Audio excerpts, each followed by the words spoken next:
ስኬት ትፈልጋላችሁ? ጠንክሮ መስራት ብቻ በቂ አይደለም፣ ብልጠት ያስፈልገዋል። በዚህ ቪዲዮ እያንዳንዱ ስኬታማ ሰዎች የሚያደርጓቸውን ነገር ግን ማንም የማይነግሯቸውን 10 ነገሮች እነግራችኋለሁ። ስራ ፈጣሪዎች ወይም ስኬታማ ሰዎችን ከቀሪው የሚለያቸው ምንድን ነው? እድል አይደለም፣ ችሎታም አይደለም። አሁን የምናነሳቸው 10 ነገሮች እንጂ። እስኪ እያንዳንዱን ነገር ለማየት እንሞክር።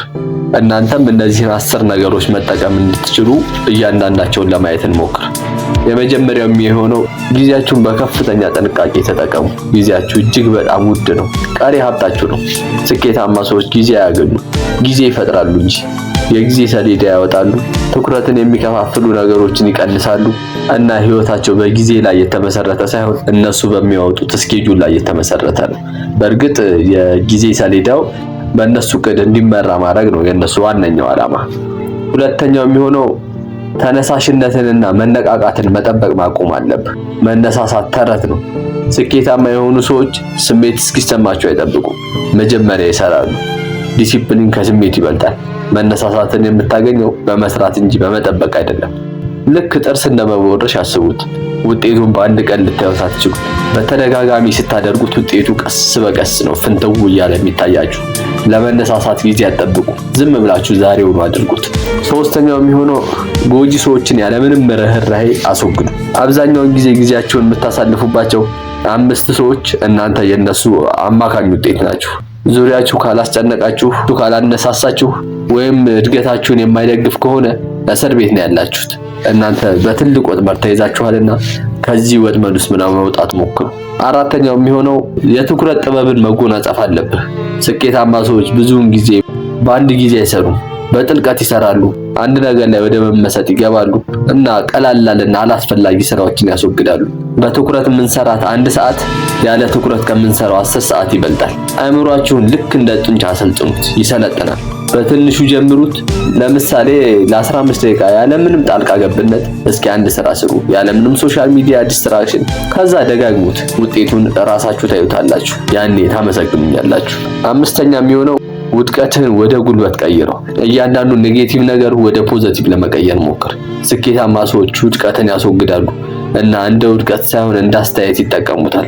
ሌላው የሚሆነው መሸጥን ተለማመዱ። እያንዳንዱን ነገር ወደ ቢዝነስ ቀይሩት። ብትጠሉትም እንኳን መሸጥ ስለ ምርቶች ብቻ አይደለም፣ ስለ ሐሳብህ፣ ስለ ራዕይህ፣ ስለ ስራህ ነው። ዋጋህን ማስተላለፍ ካልቻል ምንም እንኳን ጎበዝ ብትሆን ምንም ዋጋ የለውም። በዜሮ እንደማባዛት ይቆጠራል። እያንዳንዱን ነገር ወደ ቢዝነስ የመቀየር ትልቅ ብልሃት ይኑርህ።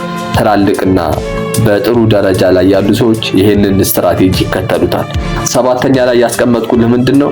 ሌሎች ሰዎች ሲተኙ አንተ ነቃ ብለህ ራስህን ገባ። ብልጥ ሁን።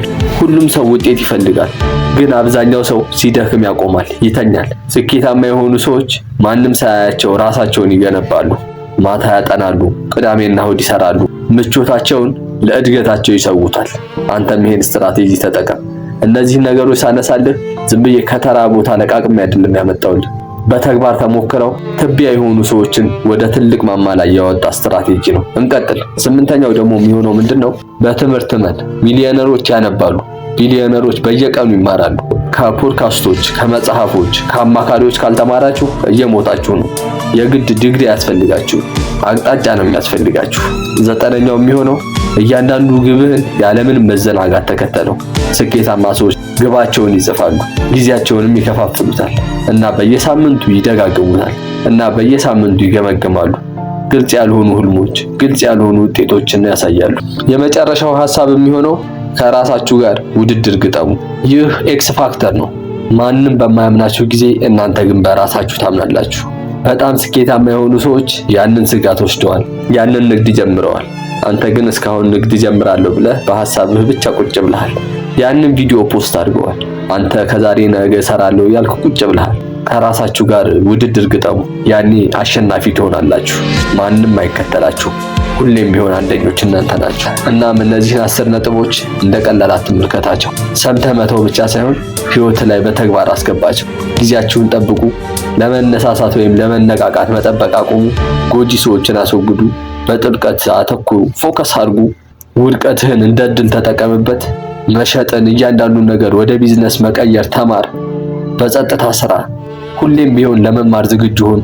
ሁሉንም ነገር በጥንቃቄ ተከታተል።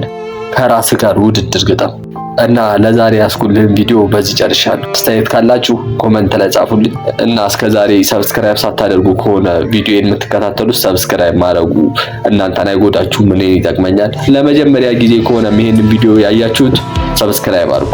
እናም ላይክ እያደረጋችሁ ቪዲዮን ሼር ማድረግ አትርሱ። በቀጣይ ቪዲዮ እስክንገናኝ ሰላም ይግጠማችሁ።